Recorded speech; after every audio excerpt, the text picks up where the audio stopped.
Hi guys, when you have broken bushing,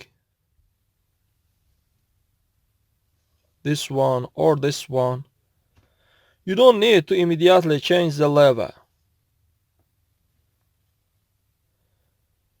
You can change these bushings. Knock out old and press a new one.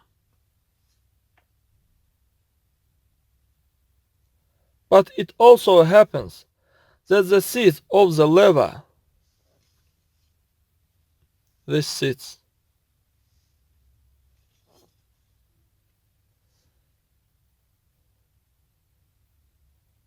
expanded,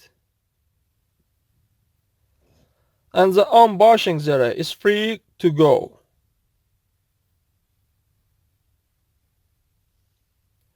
For this, and there are knocks.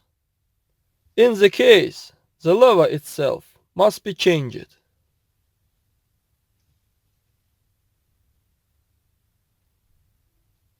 That's all guys. Subscribe to our channel and put like.